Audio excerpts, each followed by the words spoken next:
Hello students, आपका स्वागत है आपके अपने क्लासेस स्कॉलर्स एसजे में। आज हम महाराष्ट्र बोर्ड गणित के फर्स्ट चैप्टर पार्ट वन गणित के दो चरांकों वाले रेखीय समीकरण को स्टार्ट करने जा रहे हैं। पर मैं देखो, दो चरांकों वाले रेखीय समीकरण को स्टार्ट करने से पहले मैं सोच रहा हूँ कि आपको ना इसका जो भी बेसिक्स है ना स्टूडेंट्स, वो मैं क्लियर कर लूँ। ठीक है, क्योंकि देखिए, अगर मैं डायरेक्ट चैप्टर स्टार्ट करूँगा ना तो आपको कुछ भी समझ में नहीं आएगा। उसकी बिहाफ में पहले उसका बेसिक देख लेते हैं, फिर हम चैप्टर स्टार्ट करते हैं। क्योंकि इसका जो वेटेज है ना स्टूडेंट, कम से कम 6 to 7 मार्क्स का है, इसके अप्रोक्स आसपास का है। ठीक है, तो इसे हमें ध्यान से देखना पड़ेगा और ध्यान से समझना पड़ेगा। ये आपके मैथ वन का फर्स्ट चैप्टर है, इसलिए ध्यान से देखो। और अगर वीडियो पसंद आए स्टूडेंट्स, अगर आपको वीडियो पसंद आए तो वीडियो को लाइक करो, चैनल को सब्सक्राइब करो। ठीक है स्टूडेंट्स, आप ये तो कर दोगे, समझदार हो। चलो आगे भी देखते हैं, स्टार्ट करते हैं अपना हमारा फर्स्ट चैप्टर। तो आपका फिर से स्वागत करता हूं मैं आपके अपने चैनल स्कॉलर्स एसजे में। चलिए, तो स्टूडेंट्स यहाँ पर देखते हैं। सबसे पहली बात तो दो चरांकों रेखीय समीकरणों को, आप समीकरण भूल जाइए, पहले आप यहाँ से स्टार्ट करते हैं कि चीज़ क्या है। सबसे पहले तो देखिए ये क्या होता है।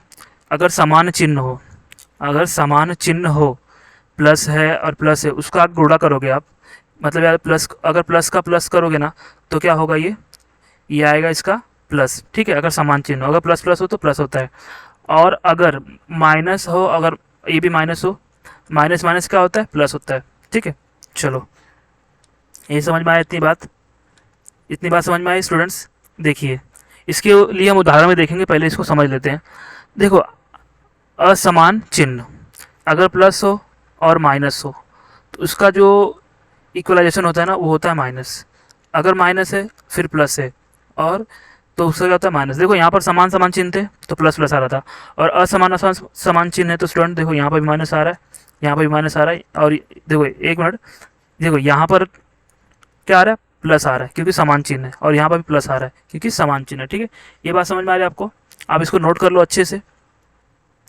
ये आपको बेसिक्स मैं बताता रहा हूँ ताकि आपको जो इक्वेशन, सभी समीकरण हल करोगे ना तो आपको कोई दिक्कत ना हो। देखो, अब इस चीज़ का हम जोड़ना और घटाने में कैसे उपयोग करते हैं वो चीज़ देख लेते हैं। ठीक है, देखो अगर आप जोड़ रहे हो, अगर देखो यहाँ पर कुछ नहीं तो क्या है, प्लस है। अगर ऊपर कुछ नहीं तो क्या, प्लस है। +9 और +7 को जोड़ोगे तो कितना होगा, 9 और 7 कितना होता है, 9 और 7 16 होता है। ठीक है, 16 होता है। और देखो यहाँ पर देखो आप, -9 और -7 को अगर आप जोड़ोगे स्टूडेंट तो क्या होगा, जुड़, ये देखो माइनस माइनस क्या होता है, प्लस होता है। ये बात समझ में आ रही है आपको, माइनस माइनस क्या होता है, प्लस होता है। ठीक है, तो ये प्लस कितना आ जाएगा, 16 आ जाएगा। ठीक है, ये बात समझ में आ रही है आपको। माइनस और प्लस क्या होता है, माइनस होता है। तो -9 में से 7 को घटाओगे तो कितना आएगा, 2 आएगा ना। लेकिन यहाँ पर सोचने वाली बात ये है कि हम इसको साइन कर दे, प्लस दे या माइनस। तो स्टूडेंट जो भी बड़ी संख्या होती है ना, उसका साइन हम देते हैं उस पे, आंसर पे। देखो 7 बड़ा है या 9, 9 बड़ा है, तो 9 के सामने कौन सा चिन्ह है, माइनस, तो इसको माइनस का चिन्ह देंगे। ठीक है, और देखो 7 और -9, इसमें से इससे ये देखो इधर कुछ नहीं तो क्या है, प्लस। ठीक है, अब प्लस और माइनस क्या होता है, प्लस और माइनस क्या होता है स्टूडेंट, माइनस होता है। तो यानी से हम घटाएंगे तो कितना आएगा, 2 आएगा, तो फिक्स है। लेकिन अब चिन्ह कौन सा दें, माइनस से दें या प्लस दें, तो जो संख्या बड़ी है उसका हम लोग चिन्ह लेते हैं। तो -9 बड़ा है और उसका चिन्ह क्या है, माइनस, तो इसलिए हम इसे क्या देंगे, माइनस। ठीक है स्टूडेंट्स, आई होप आपको समझ में आ रहा है चीज़ें। समझ में आ रहा है तो वीडियो को लाइक कर दो स्टूडेंट्स। चलो फटाफट ज्वाइन हो जाओ। चलो, हाँ, चलो अब इसकी बात करते हैं। देखो ये -7 और +9, ठीक है, वही बात है। माइनस और प्लस तो क्या होता है, माइनस होता है। माइनस और प्लस क्या होता है स्टूडेंट, माइनस होता है। बट यहाँ पर दो तो आएगा, ये आप जानते हो। ठीक है, क्योंकि माइनस प्लस है, असमान चिन्ह, तो माइनस उसको ऋण करेंगे हम। तो 7 में से 9 जाएगा तो 2 बचेगा। ठीक है, लेकिन साइन कौन सा दें, प्लस का दें या माइनस का दें। तो अभी मैंने आपको बताया, जो जो बड़ी संख्या होती है स्टूडेंट्स, बड़ी संख्या होती है ना, उसका हमें क्या लगाना चाहिए, हमें उसका क्या लगाना चाहिए, उसका हमें चिन्ह लगाना चाहिए। ठीक है, ठीक, उसका चिन्ह लगाना चाहिए। तो यहाँ पर क्या होगा, माइनस प्लस क्या होता है स्टूडेंट्स, माइनस होता है। तो यहाँ पर बड़ी संख्या कौन सी, प्लस है, तो इसको प्लस इस तरह लिखेंगे, लेकिन प्लस हम दिखाते नहीं है, इसीलिए हम ऐसे ही छोड़ देंगे, ठीक है। चलो, -7 + 7, देखिए स्टूडेंट्स -7 + 7 क्या है, ये भी ये माइनस में प्लस, अगर आप माइनस -7 + 7 को अगर आप जोड़ोगे स्टूडेंट, तो क्या ये दोनों कट जाएगा ना, क्योंकि क्या होता है माइनस और प्लस कटते आते हैं, ठीक है, सेम अगर चिन्ह हो तो। कहने का मतलब कैसा, अगर किसी ने आपने बोला 7 में से -7 में से क्या घटाओ, +7, तो कितना आएगा, 0 आएगा स्टूडेंट, 0 आएगा, क्यों घटाना आपको, तो 7 में से 7 घटाओ तो कितना, 0 बचेगा। और देखो यहाँ पर भी सेम चीज़ है। अब यहाँ पर देखो आंसर अलग अलग आएगा, यहाँ पर माइनस माइनस है, ये क्या होगा स्टूडेंट, ये प्लस होगा, माइनस माइनस का होता है प्लस होता है, तो 14 तो आएगा, लेकिन साइन क्या दें, प्लस का, सही है क्या, नहीं, ये गलत है। माइनस माइनस प्लस होता है, ठीक है, लेकिन साइन हम किसका देंगे, यानी चिन्ह किसका देंगे, माइनस का देंगे, ठीक है।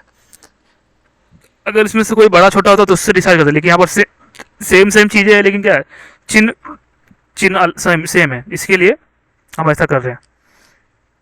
चलो अब गुणा पे बात कर लेते ज़रा। तो गुणा तो नॉर्मल, ये प्लस में है, कुछ नहीं तो क्या प्लस में है, ये इधर भी कुछ नहीं तो क्या प्लस में है, तो ये कितना आ जाएगा, ये तो सिंपल सी बात 8 हो जाएगा, ये तो आप जानते हो, शुरुआत से पढ़ते आ रहे हो। अगर मान लो ये -4 और -2 है, तो 4 का गुणा 2 बार करो तो 8 तो आएगा, लेकिन साइन क्या दें, तो देखो जब आप गुणा करोगे ना, ये माइनस माइनस क्या हो जाएगा, कट जाएगा, ठीक है, तो ये प्लस में आ जाएगा। जब आप गुणा करते हो ना स्टूडेंट, तब ये हट जाता है, क्योंकि गुणा जब इसका इसका गुणा करो तो क्या हो, प्लस दे देगा, ठीक है, वो क्या देगा, प्लस दे देगा, ठीक है, ये बात समझ में आ रही है। चलो अब यहाँ पर देखो 4 के गुणे -2, ठीक है, तो कितना आएगा, 4 8, ये माइनस में आएगा, ठीक है। चलो सेम वही बात है, आगे इसको प्लस कर दिया है, इसको माइनस कर दिया, इसको प्लस कर दिया, लेकिन बड़ी संख्या किस में है स्टूडेंट, माइनस में है, तो 4 का गुणा 2 में करो कितना आएगा, -8 ही आएगा, ठीक है। चलो हाँ, अब इसकी बात करते हो, अब 5 का गुणा 0 में करो कितना आएगा, 0 आएगा, सिंपल सी बात। 5 का ही नहीं, किसी भी संख्या या किसी भी अचर चर का किसी से भी 0 से गुणा कर दो 0 ही आता है, ठीक है, एनीथिंग 0, ठीक है। चलो इस पे बात करते हैं, ज़रा भाग की बात कर लेते हैं। देखो भाग अगर मान लो इस तरह कुछ हो, P/Q, ठीक है, इस तरह का, ये क्या है, अंश है, ठीक है, ये क्या है, अंश है, और ये क्या, हर है, ठीक है, न्यूमरेटर एंड डिनोमिनेटर, ठीक है, इंग्लिश में अंश को बोलते हैं न्यूमरेटर, और हर को क्या बोलते हैं, डिनोमिनेटर, ठीक है। तो इसकी बात करते हैं, चलो स्टूडेंट्स, यहाँ पर देखो -4 है, -4/2, इसको अगर आप गुणा करोगे मतलब भाग दोगे, तो 2 दूनी 4, ठीक है, तो 2 तो आएगा, ठीक है, लेकिन साइन कौन सा है, जहाँ माइनस से माइनस आ जाएगा, ठीक है, ये बात समझ में आ रही है। और इसकी बात करते हैं, -2 -4 -2, इसको आप दोगे ना भाग, देखो स्टूडेंट्स अच्छे समझते हैं इसको, थोड़ा प्यार से लिखता हूँ मैं इसको, 4 का भाग 2 में दोगे तो माइनस माइनस है, तो देखो पहली बात तो ये माइनस कैंसिल हो जाएगा, तब क्या बचेगा, 2 1 कम 1, ठीक है, 2 दूनी 4, यानी कितना आएगा, 2, यहाँ पर माइनस नहीं आएगा, सिर्फ 2 आएगा, क्योंकि ये माइनस माइनस कैंसिल हो गया आपस में, ठीक है। चलो अब 0/2 अगर आए तो क्या होगा, 0, देखो अगर हर में, ये क्या हर है, ये है अंश, मैंने अभी ऊपर बताया आपको, ठीक है, 0 हर में नहीं होना चाहिए, बस कभी भी ना 0 हर में नहीं होना चाहिए, नहीं तो फिर क्या अलग, वो उस पर क्या कंडीशन आगे हम बात करेंगे, पहले इसकी बात करते हैं। अगर अंश में 0 हो, नीचे 5 10 कुछ भी, एनीथिंग, कोई नंबर या कोई कुछ भी अचर चर कुछ भी हो, उसका आंसर क्या आता है, हमेशा 0 आता है, हमेशा क्या आता है, 0 आता है। ये आप क्लिक कर लो बात को, ठीक है, ये आप क्लिक कर लो। देखते हैं नेक्स्ट, देखो अगर इस कंडीशन में कुछ हो, यहाँ पर 2 10 12 कुछ भी हो, फिलहाल यहाँ पर 2 है, 2 हो कुछ भी हो, तो इसकी जो आंसर आएगा ना स्टूडेंट, वो क्या आता है, वो उसको बोलते हैं अपरिभाषित। ऐसी कंडीशन बहुत रेयर आती है सवालों में, अपरिभाषित, ठीक है, या इसी को आप बोलते हो इंग्लिश में इन्फिनिटी, इनडिफाइंड, कुछ भी बोल सकते हो, इसका साइन जिसका चिन्ह होता है इस तरह कुछ आप दे सकते हो, ठीक है, समझ में आया। ये जो कंडीशन है 0 नीचे हर में, वो बहुत रेयर होता है, कभी कभी आता है, ठीक है। चलो इस ये देखो 4/2 यानी +4 को लिखने की जरूरत नहीं है, मैं आपको दिखाया हूँ सिर्फ समझने के लिए, ठीक है। लिखो मत, आप इस तरह लिखते हैं एक्चुअली इसको, तो 2 दूनी 4, इसका तो आंसर सबको पता है, ठीक है। यहाँ तक आपको समझ में आया तो फिर ताली बजाओ और आगे बढ़ो। चलो इस पे बात करते हैं, अभी इस पे बात करते हैं स्टूडेंट्स। चलो अब देखिए यहाँ पर चर क्या होता है। चर देखो स्टूडेंट क्या होता है, ये देखिए चर होता क्या है उस पर देख लेते हैं। चर देखो स्टूडेंट ना, ये एक्स वाई से लेके जेड तक, ठीक है। एक मिनट, एक्स वाई तो आपका है ही है, ए बी से लेकर जेड तक कोई कुछ भी है वो क्या होता है, चर में आते हैं, ठीक है। ठीक है, कांस्टेंट बोल सकते हो आप, क्योंकि क्या एक वेरिएबल है, मतलब किसी उस एक वेरिएबल हो दूसरे वेरिएबल उसकी वैल्यू क्या होती है, डिपेंड होती है, ठीक है। वो भी मैं समझाऊंगा किस तरह कैसे होता है क्या होता है, अभी समझाऊंगा मैं आपको, बस समझने के लिए समझ लो, क्योंकि उसकी वैल्यू ना हमेशा बदलती रहती है। चर क्या होता है ना स्टूडेंट, जो भी समीकरण में चर होता है ना उसकी जो वैल्यू होती है ना, उसको जो मान होती है ना, वो दूसरे पे डिपेंड करती है, मतलब बदलती रहती है, आप बोल सकते हो एक तरह से, ठीक है, वो बदलती रहती है। तो देखो यहाँ पर x चर है, ठीक है, और यहाँ पर भी x चर है। यहाँ पर x का मान कितना है 2 और यहाँ पर 7। मैं क्या x और x को बराबर कर सकता हूँ, नहीं, क्योंकि इसकी वैल्यू कितनी स्टूडेंट, इसकी वैल्यू 2 है, इसकी 7 है, तो कैसे बराबर कर सकता हूँ। तो ये चर समान नहीं होते, तो चर बदलते रहते हैं, इसकी वैल्यू कुछ भी हो सकती है, वो डिपेंड करता है क्वेश्चन कौन सा है, ठीक है। और यहाँ पर देखो x की वैल्यू -7/0 और x बराबर 9, इसको अगर सॉल्व करोगे तो आप x इक्वल टू 7 आएगा, ठीक है, क्योंकि माइनस को उस साइड थोड़ा सा प्लस हो जाएगा, तो ये 9 है। तो क्या मैं स्टूडेंट इसको बराबर कर सकता हूँ क्या, नहीं, क्योंकि इसका देखो वैल्यू कितना है 7 है, इसका 9 है, तो कैसे बराबर सकता है, नहीं हो सकता ना।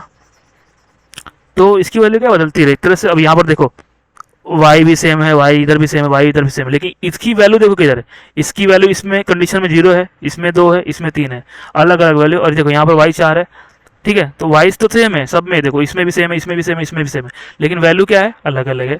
तो वो इसकी वैल्यू क्या बदलती रहती है, समझ लो। देखो उदाहरण के लिए मैंने दिया है ए बी सी डी से लेके एक्स वाई जेड तक, जो भी है ना, जितने आपके जितने भी लेटर्स हैं ना, ये सारे क्या है, चर में आते हैं, ठीक है, ये सारे क्या चर में आते हैं, जिसे हम क्या करते हैं इंग्लिश में आर्बिट्ररी कांस्टेंट बोलते हैं। मैंने लिखा है यहाँ पर आर्बिट्ररी कांस्टेंट बोलते हैं इंग्लिश में, ठीक है, आप समझ लो बात को। देखिए और यहाँ पर अक्षर की बात कर लेते हैं अभी। अक्षर देखो कुछ भी हो सकता है, ये 9 जो नंबर है ना, जो संख्या है ना स्टूडेंट्स, संख्या वो किस में, अक्षर में आ गए, ठीक है, अक्षर में आ गए, तो नंबर्स कुछ भी हो सकते हैं, इसमें कुछ है नहीं है। चाहे करनी ले लो, करनी वाले नंबर, जैसे भी देखो, अब एक बार होता है, एक करनी करनी बराबर है क्या, ये दोनों बराबर है, इसका बराबर देखो, ये रूट करनी में 3 है, ये करनी में 3, ये दोनों बराबर है, ये समझ में आता है, ये तो सही है। और ये भी बराबर, देखो 9 9 बराबर है, क्या ये बराबर है क्या, 9 बराबर 18, मैं लिख सकता हूँ क्या 9 बराबर 18, नहीं, ये दोनों बराबर नहीं है, ठीक है, ये दोनों बराबर नहीं है, ठीक है, तो इसलिए मैं क्रॉस कर दिया। अब चलो इसकी बात कर लेते ज़रा। देखो ये 9 ये बराबर है क्या, 18/2 बराबर है क्या, हाँ स्टूडेंट ये बराबर है। देखो कैसे, ये 2 का भाग जब भाग दोगे ना इसमें, तो कितना आ जाएगा, 9 आ जाएगा, तो ये हिसाब से बराबर हो जाएगा, ठीक है, मतलब इसका तो फिर आंसर क्या 9 आएगा, इसीलिए ये बराबर है, ये बराबर है, ठीक है। चलो ये बराबर है क्या, नहीं, ये देखो ये 5 है और ये 2 करनी में 3 है, ये दोनों बराबर नहीं है, ये सारे क्या है, अचर है। मतलब एक तरह से समझ लो, करनी वाली संख्या हो गई, माइनस हो गई, प्लस हो गई, बटे वाली संख्या यानी भिन्न वाली, कुछ भी सब क्या है, अचर में आता है। देखो ये नंबर दिखा ना, 0 1 2 3 4 5 से लेके आपको नंबर तो कितने हो सकते हैं ना स्टूडेंट, इन्फिनिटी बोल सकते हो आप, ठीक है, इन्फिनिट। तो 0 से लेके -1 2 जितना भी चलते जैसा नंबर है, ठीक है, 0 to 1/2 3 1/4 सब सारे के सारे जो करनी वाले नंबर है, सब सब क्या है, अचर में आते हैं, ठीक है। चलो अब समीकरण क्या होता है उसकी बात कर ले। समीकरण देखो इसमें ना, समीकरण होता क्या है इसकी बात कर लेते हैं। देखो स्टूडेंट समीकरण ना, जिसमें बायां पक्ष होता है और दायां पक्ष होता है और बराबर का चिन्ह होता है उसके बीच में, उसे क्या कहते हैं, हम समीकरण कहते हैं, ठीक है। समीकरण कुछ भी हो सकता है, वर्ग समीकरण हो सकते हैं, रेखीय समीकरण हो सकते हैं, क्यूबिक इक्वेशन भी हो सकते हैं, बहुत सारे हैं, जैसा जैसा भी आपको लोगों लगे। वो सब बाद में पढ़ेंगे, लेकिन अभी हम तो फिलहाल समीकरण और रेखीय समीकरण की बात कर रहे हैं। वर्ग समीकरण आगे है, उसको अलग से देखेंगे, पहले इस पे समझ लेते हैं, ठीक है। तो बायां पक्ष यानी LHS, लेफ्ट हैंड साइड, इसका फुल फॉर्म है लेफ्ट हैंड साइड। RHS यानी दायां पक्ष, right hand side, left hand side, ठीक है, बराबर RHS यानी क्या, राइट हैंड साइड, ठीक है, यानी RHS और LHS। देखो यहाँ पर देखो, अगर इसकी बात करते हैं हम, ये भी एक इक्वेशन है, ये भी एक समीकरण है। इक्वेशन देखो, समीकरण क्या इंग्लिश में बोलते हैं, इक्वेशन। ये भी एक समीकरण एक प्रकार का। देखो x-7 है, इसकी अगर वैल्यू मैं निकालूं तो इसकी वैल्यू क्या है, इसकी वैल्यू क्या आ जाएगी स्टूडेंट, x उस साइड जाएगा, मतलब -7 उस साइड जाएगा, तो कितना 7 हो जाएगा। अब यहाँ पर देखो, ये भी एक समीकरण ही है, ठीक है, ये भी समीकरण है, बस फर्क ये है रेखीय, ये देखिए, ये कौन सा समीकरण है, ये रेखीय समीकरण है, ठीक है, रेखीय समीकरण। और ये कौन सा है, ये वर्ग समीकरण है। लेकिन फिलहाल समीकरण है कि नहीं उसकी बात चल रही, तो ये भी समीकरण ही है, ठीक है। चलो, ये भी एक समीकरण है, पर इस हिसाब से देखो, ये भी एक समीकरण है स्टूडेंट, ठीक है, ये भी एक समीकरण है, ये भी समीकरण, ठीक है, ये भी एक समीकरण है, और ये भी एक समीकरण है, और देखो ये भी एक समीकरण है। घात की बात हम बाद में करते, पहले समीकरण है कि नहीं वो देख लेते हैं। देखो यहाँ पर भी एक अचर है और एक चर है। ये क्या है, अचर है और ये चर है। तीन इसमें अचर है और x चर है। यहाँ पर देखिए, दो अचर है, चर है, यहाँ पर भी देखिए। तो ये सारे क्या है, समीकरण, बस फर्क ये तीसरी घात का समीकरण है। इसके बाद में अगर इसको क्यूबिक इक्वेशन बोलते हैं इंग्लिश में। अब इसकी बात करते हैं, देखो पांचवा वाला, 5/x माइनस 7/x, ये समीकरण है कि नहीं इसकी बात करते हैं। तो स्टूडेंट ये समीकरण है कि नहीं, कोई बता सकता है, कमेंट बता सकते हो आप, ये समीकरण है कि नहीं। ये स्टूडेंट समीकरण नहीं है। अगर आप इसको, इस अगर समीकरण में आप x से गुणा करोगे ना स्टूडेंट, तब क्या होगा, देखो जब x से आप गुणा करोगे ना, जब आप x से गुणा करोगे ना, तो क्या होगा, देखो x कैंसिल हो जाएगा, और इधर का x इधर से कैंसिल हो जाएगा, और 0 से 0 ही होगा। तो यानी 5 से -7 = 0, यानी 5 - 7 यानी 2 = 0, इस तरह कुछ आएगा। तो ये कभी समीकरण नहीं हो सकता, क्योंकि इसमें कोई चर नहीं है, इसलिए ये समीकरण नहीं हो सकता। अब नीचे की बात करते हैं, चलो समीकरण की घात और गुणांक की बात कर लेते हैं कि घात और गुणांक होता क्या है असल में। बड़ी तो अच्छी टॉपिक है, बड़ा इंपॉर्टेंट भी है स्टूडेंट, इस पे बात करते हैं, और बात करना भी ज़रूरी है, ठीक है। चलो, समीकरण की घात और गुणांक की बात कर लेते हैं। तो सबसे पहले देखो, समीकरण आप समझ लिए होता क्या है, घात क्या होता है। तो घात देखो ना, पावर बोल सकते हैं तरह से, और गुणांक, पहले घात की बात करते हैं। देखो अगर इसकी बात करूँ मैं y की, इसमें अगर किसी ने आपसे पूछा कि इसकी घात बताओ, तो घात देखो ना सर स्टूडेंट, पावर, इसकी कितना घात है, 1 है, ठीक है, 1 है। यानी देखो ये y अगर इस तरह लिखूँ या इस तरह लिखूँ, तो यानी ये जो घात है ना 1, ये इसकी क्या हो स्टूडेंट, ये घात हो गई, ये पावर। और इसकी डिग्री बोल सकते ना, डिग्री, ये कितना है, 2 है, तो ये उसकी घात 2 होगी। बात करते नीचे वाले पे, देखो यहाँ और गुणांक क्या होता है स्टूडेंट, गुणांक यानी देखो इसके आगे, देखो y के आगे कितना संख्या से गुणा किया ना, वो गुणांक होता है। यहाँ पर कितना है, 1 है, कुछ नहीं तो 1 है। अगर मान लो ऐसा हो तो यानी 2 है, 2 है ना। अगर मान लो ऐसा हो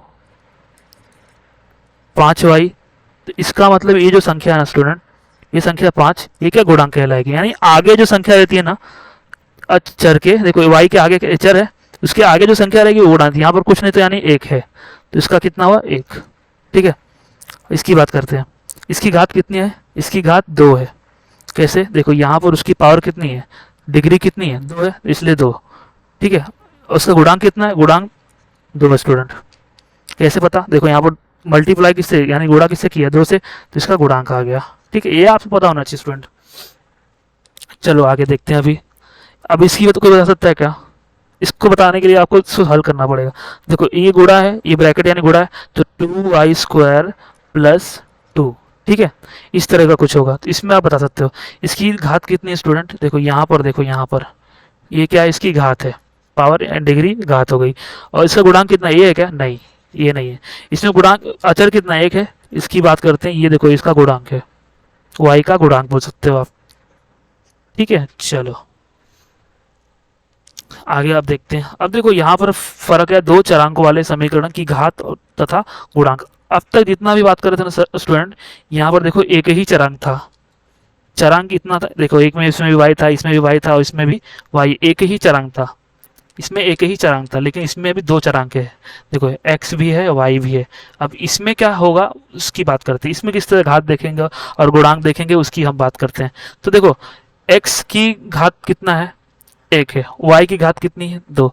तो आप दोनों को लोगे क्या, नहीं, आप दोनों को नहीं, यहां पर ना आप स्टूडेंट एक वर्ड जोड़ो, अधिकतम तम घात। क्या जोड़ोगे स्टूडेंट, यहाँ पर एक एक अच्छा वर्ड जोड़ लो आप, अधिकतम घात, अधिकतम घात। तो यहाँ पर देखो एक एक, अधिकतम घात कितना है, एक ही है, ठीक है, यहाँ पर अधिकतम घात कितना है, एक ही है। अगर आपसे गुणांक पूछूं तो यहाँ पर दो चर है, तो आप सबसे पहले पूछे कौन सा चर की बात कर रहे हैं, एक्स की वाई की, यहाँ पर क्या पूछा है, एक्स की चर की बात कर रहे हैं, तो इसका कितना एक, इसका वाई का भी एक ही है, तो यहाँ पर भी एक ही है। एक्स का पूछा तो एक्स का बताएंगे सिर्फ, ठीक है। यहाँ पर देखो अधिकतम घात कितनी है, इसकी घात कितनी वाई की, एक है, इसकी घात कितनी, इसकी दो है, तो कितना हो गया, दो, ठीक है। दोनों को नहीं लेंगे, सिर्फ एक, या इसको प्लस नहीं करना, सिर्फ एक, एक जो बड़ी वाली घात रहेगी उसकी बात करेंगे, तो दो। तो अब देखो यहाँ पर वाई का गुणांक कितना है, पाँच, एक्स का गुणांक कितना है, दो। तो हम किसकी किसकी किसका पूछा, हमें हमें वाई का पूछा, तो हम कितना किसका लेंगे, वाई का। तो यहाँ पर वाई का गुणांक कितना है, पाँच है। चलो सही बात, समझ में आओ, ताली हो जाओ स्टूडेंट। चलो आगे देखो, अधिकतम घात कितना है, देखो इसका एक है, इसका दो है, इसका तीन है, ठीक है। ये तो मान लो नंबर है, सॉरी इसकी बात ही नहीं करने का, ये इसका एक है, इसका तीन है, ठीक है, इसकी अधिकतम घात तीन है, तो इसकी अधिकतम घात कितना होगा, तीन। गुणांक किसकी बात कर रहे हो, एक्स तथा वाई का गुणांक बताओ, दोनों की बात करते हो। एक्स का गुणांक कितना है, पाँच, और वाई का गुणांक कितना है, नौ, ठीक है। समझ में आ रहा है आपको, नौ है। अभी आगे देखते हैं स्टूडेंट, आगे देखते हैं, चलो। हम्म,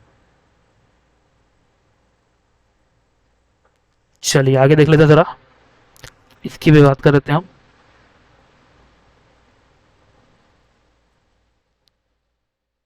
एक मिनट, हाँ थोड़ा लैग, हाँ चलिए, चलिए बात करते हैं अभी, चलो।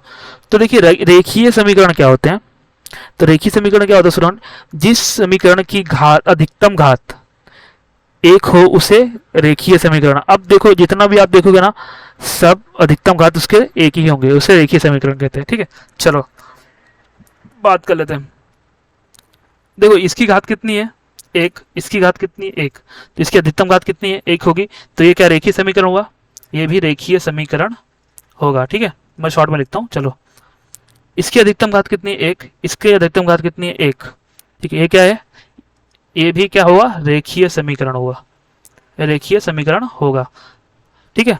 समझ में आ रहा है स्टूडेंट आपको, ताली बजाओ, ठीक है। चलो देखो इसका कोई पूछा आपको, इंग्लिश में देखो गुणांक को कोएफिशिएंट बोलते हैं, आपको कोई गुणांक पूछा, इसका पाँच, इसका दो, ठीक है, इसका गुणांक नौ, इसका सात, तो इसकी अधिकतम घात कितनी है, एक, और इसकी अधिकतम घात एक, तो एक, ये भी क्या होगा, एक रेखीय समीकरण है, रेखीय समीकरण है स्टूडेंट, ठीक है, रेखीय समीकरण है। चलो अब अगला देखते हैं, ये क्या रेखीय समीकरण है क्या, देखो यहाँ पर अधिकतम घात दो है, यहाँ पर भी अधिकतम घात दो है, क्या रेखीय समीकरण है, नहीं, इसकी अधिकतम घात कितनी, दो, और हमारा कंडीशन क्या है कि एक ही घात होना चाहिए ना, तो ये रेखीय समीकरण नहीं है, तो ये क्या है, रेखीय समीकरण क्या है, नहीं है, ऐसा बोल सकते हो आप, ठीक है।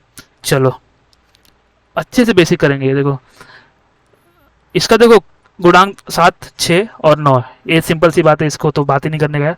ये देखो ये, इसकी अधिकतम घात एक है, पीछे से काउंट करने का छोटे से, इसकी अधिकतम घात एक है, इसकी अधिकतम घात दो है, और इसकी अधिकतम घात तीन है, तो अधिकतम घात कितनी हुई, तीन। तो एक बात बताओ मेरे को, तो ये क्या रेखीय समीकरण होगा क्या, ये रेखीय समीकरण होगा क्या बच्चों, होगा क्या, समीकरण होगा क्या, हाँ या ना बोलो, नहीं होगा, क्या होगा, नहीं, क्योंकि हमारी जो कंडीशन है ना, वो किसके लिए, सिर्फ एक घात होना चाहिए, सिर्फ एक ही घात होना चाहिए, एक से ज़्यादा हुआ तो वो रेखीय समीकरण नहीं होगा, ठीक है। ये बात समझ में आ रही है आपको, चलो तो ताली बजाओ, इस पे बात करते हैं अभी।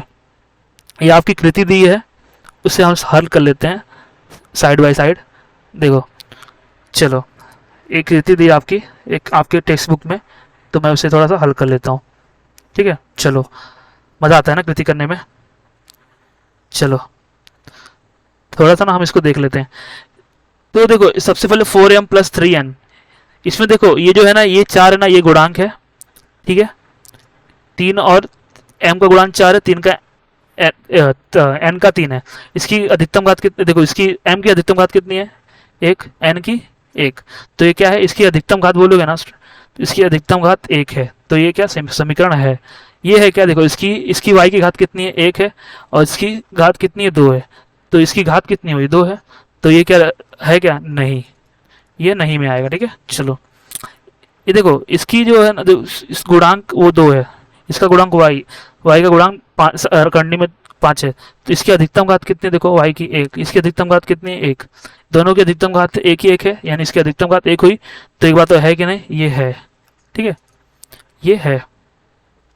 चलो ये 0 यानी x, यहाँ पर तो कुछ भी नहीं होगा, फिर ये तो कैंसिल हो गया।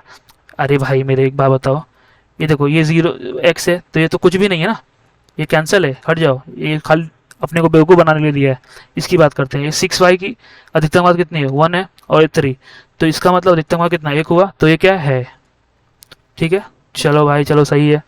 इसकी बात देखते हैं अभी, 0.3x, तो 0.3x 0y माइनस 36, तो देखो 0.3x, इसकी हमको क्या कोएफिशिएंट से मतलब नहीं है, मतलब इसको गुणांक से मतलब नहीं, हमें तो समीकरण बताना है कि नहीं, तो ये तो नहीं है क्योंकि 0 है, 0 अगर है तो फिर ये नहीं है ना, खत्म बात।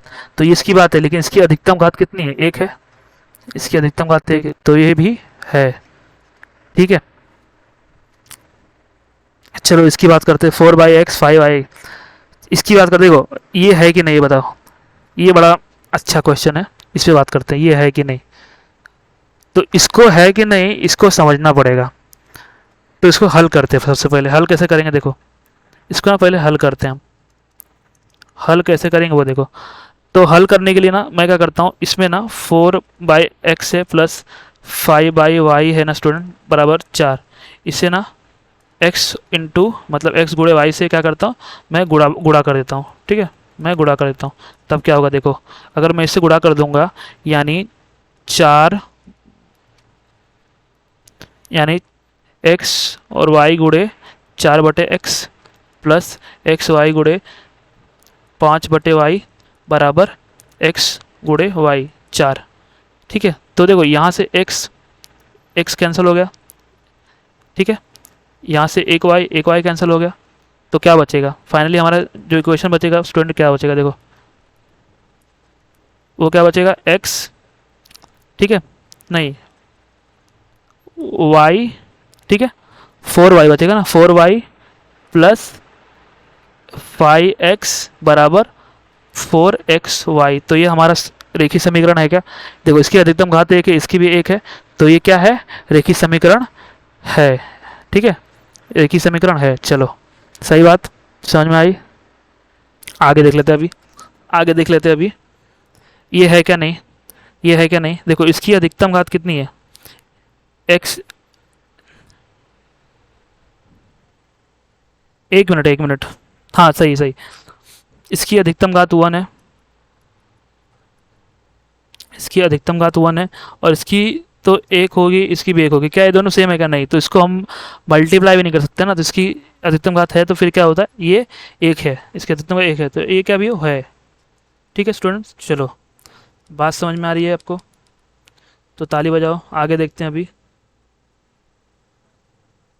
तो ताली बजाओ और आगे देखते हैं, एक मिनट, चलो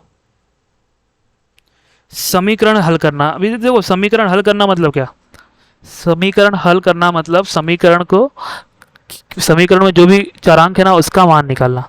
समझ में आ रहा है बात को आपको, समीकरण हल करना मतलब क्या हो गया, जो भी समीकरण में चरांक है ना उसका मान निकाला। जैसे आपको देखो LHS यानी बायां पक्ष, RHS यानी दायां पक्ष। सबसे पहली बात तो समीकरण किसे बोलते हैं, देखो समीकरण बोलते किसे, समीकरण बोलते हैं हम जिसमें चरांक हो कोई, तो जैसे x प्लस वाई बराबर 5। ठीक है, पहला एक चरांक का देखते, देखो x माइनस 5 बराबर 0, इस तरह का कोई समीकरण है। ठीक है, इस तरह कोई समीकरण, अगर समीकरण हल करना मतलब आपको ना कि x का वैल्यू निकालना, तो x का वैल्यू कब निकलेगा? देखो x का वैल्यू कैसे निकलेगा स्टूडेंट? x का वैल्यू निकलेगा जब इस 5 को आप उस साइड ट्रांसफ़र करोगे तो x का वैल्यू निकलेगा। तो इस साइड का तो ये माइनस लेके जाएगा साथ में, कोई भी नंबर या भी कोई भी चर अपने साथ दूसरे को ट्रांसफर लेके आता है, समझा? तो x बराबर इस साइड जाएगा तो ये क्या हो जाएगा? प्लस हो जाएगा। तो यानी x की वैल्यू कितना? 5। इसे ही हम कहते हैं हल करना, इसे ही हम कहते हैं हल करना। ठीक है, इसे ही यही हम किस तरह सॉल्व करना है उसे 1.1 में हम सीखेंगे इसी चीज़ को। ठीक है, अगर आपसे किसी ने पूछा कि x plus y, x plus y बराबर 5, जहाँ पर y का मान 1 है, तो x का मान निकालो, तो इसको हल करना नहीं, x का मान निकालना है, y का तो हमको ऑलरेडी पहले से दिया है, तो x का मान कैसे निकलेगा? देखो x को ऐसे रखते हैं, इसको निकालना है, y का मान हमको कितना दिया है? 1 दिया है, प्लस 5, तो x को इधर रखो, y को इस 1 को उस साइड भेजो, तो कितना होगा? हमेशा कोशिश करना जो बड़ी संख्या है ना वो प्लस में रखूँ, ठीक है, तो ज़्यादा बेटर होगा। तो प्लस में रखता हूँ, इसको इस साइड ले जाता हूँ, तो -1, तो कितना होगा x की वैल्यू? x की वैल्यू कितनी है स्टूडेंट? x की वैल्यू आएगी 4। ठीक है, तो इसे ही कहते हैं हम क्या? हल करना। ठीक है, आई होप यहाँ तक आपको समझ में आया होगा। अब मुझे ऐसा लगता है कि अगर आपने इस पूरी वीडियो को देखा है तो इसका मतलब आप लायक हो चुके हो, लायक हो चुके हो 2 चरांक को वाले रेखीय समीकरण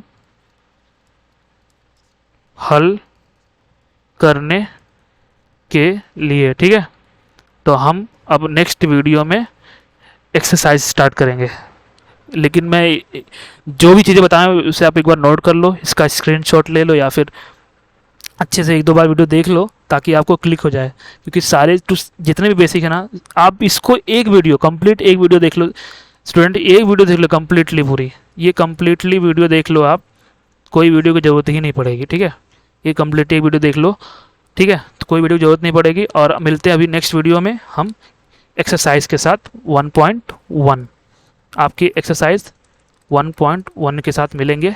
तब तक के लिए टाटा बाय बाय। ठीक है, तब तक के लिए टाटा बाय बाय।